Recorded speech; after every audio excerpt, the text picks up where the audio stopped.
नमस्कार। आप सभी का पर्यावरण की क्लास में स्वागत है। आज ये पर्यावरण की चौथी क्लास है। आज इसमें से हम पहले जैविक घटक जानते हैं। तो जैविक घटक दो प्रकार के होते हैं, एक पादप और दूसरा जीव जंतु। पादप मतलब पेड़ पौधे शामिल किए जाते हैं, और जीव जंतु मतलब जिसमें आते हैं मानव आता है और जानवर पशु आते हैं। ये हमारे जीव और जंतु में आएंगे, और पादप में केवल पौधे आएंगे। ठीक है। आगे इसमें इसकी जो ग्रोथ है, वृद्धि और विकास होता है। अब इसके लिए हमारे पास है जो उत्पादक होते हैं, वो हमारे कौन होते हैं? पौधे होते हैं। और पौधे अपना भोजन स्वयं ग्रहण करते हैं और स्वयं ही अवशोषित भी करते हैं, इसलिए उन्हें स्वपोषी कहा जाता है। उन जो अपना भोजन स्वयं बनाते हैं, जैसे उदाहरण पादप और शैवाल, दो ही ऐसे होते हैं जो स्वयं अपना भोजन बनाते हैं। और किस कहाँ से बनाते हैं? ये सब प्रकाश संश्लेषण से बनाते हैं। कैसे बनाते हैं? अगर आपसे पूछा जाए तो प्रकाश संश्लेषण के माध्यम से अपना भोजन बनाते हैं, जिसमें वो कार्बन डाइऑक्साइड की 6 मात्रा वाटर की, और ये हमारी ऊर्जा के रूप में बनती है ऑक्सीजन से। मतलब इसकी जो मूल रासायनिक क्रिया होती है वो हमारी प्रकाश संश्लेषण के माध्यम से होती है।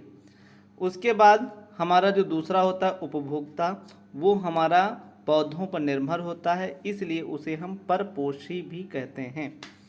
परपोषी के भी वे सभी जीव जो भोजन के लिए दूसरे पर प्रत्यक्ष या अप्रत्यक्ष रूप से निर्भर होते हैं, उन्हें हम परपोषी कहते हैं। जैसे जीव उत्पादक पर निर्भर होते हैं।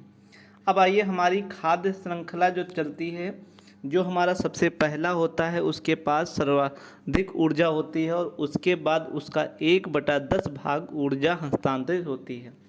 जैसे हमारे सबसे पहली श्रृंखला होती है वो होते हैं पौधे, और पौधे को खाते हैं प्राथमिक उपभोक्ता, और प्राथमिक उपभोक्ता को द्वितीय उपभोक्ता खाते हैं, द्वितीय उपभोक्ता को तृतीय उपभोक्ता कहलाते हैं। तो प्रथम उपभोक्ता कौन होता है? कि पादप को किसने खाया? टिड्डा। तो प्रथम उपभोक्ता टिड्डा हो सकता है।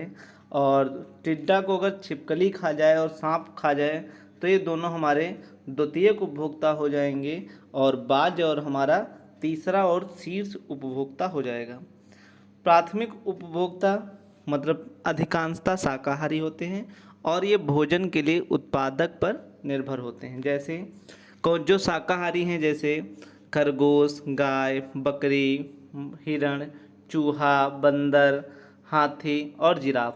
पर मनुष्य जो है वो सर्वाहारी है, इसलिए वो इसमें शामिल नहीं होता है। द्वितीयक में वो आते हैं, इसके अंदर वे जीव आते हैं जो अपना भोजन प्राथमिक उपभोक्ता से का करते हैं। जैसे वो अक्सर के क्या कैसे होते हैं? वो मांसाहारी होते हैं। तो ऐसे जीव जो प्रथम जीवों को खाते हैं वो द्वितीयक परपोषी में आते हैं। और इसके अंदर कैसे कौन हो गया? सर्प हो गया, मछली हो गई, मेढक हो गया, गिरगिट हो गया। तृतीयक उपभोक्ता ऐसे उपभोक्ता जो द्वितीय या उच्च स्तर के मांसाहारी होते हैं, और भोजन के लिए प्राथमिक और द्वितीय पर निर्भर होते हैं। जैसे मोर सांप को खा जाए तो मोर को कोई अंतिम नहीं खा सकता है, बाज सांप को खा सकता है, शेर हिरण को खा सकता है। अगला हमारा होता है अपघटक। ये हमारे जीवन के लिए सबसे महत्वपूर्ण होते हैं, क्योंकि अपघटक अगर ना हो तो हमारा जितना मांस है, ये सब कुछ है, ये हमारा क्या होगा? इससे कीड़े पनपते रहेंगे। और जैसे ही कोई पशु मरता है या कोई मनुष्य होता है, इनको अपघटक जो कवक होते हैं यही खा जाते हैं। तो अपघटक क्या होते हैं? इन्हें हम डिकम्पोज़र भी कहते हैं, और इन्हीं को ही इसीलिए हम मृतजीवी या मृतपोषी कहते हैं, जिनको हम इसीलिए भारत का सफाई कर्मचारी भी इन्हें कहा जाता है।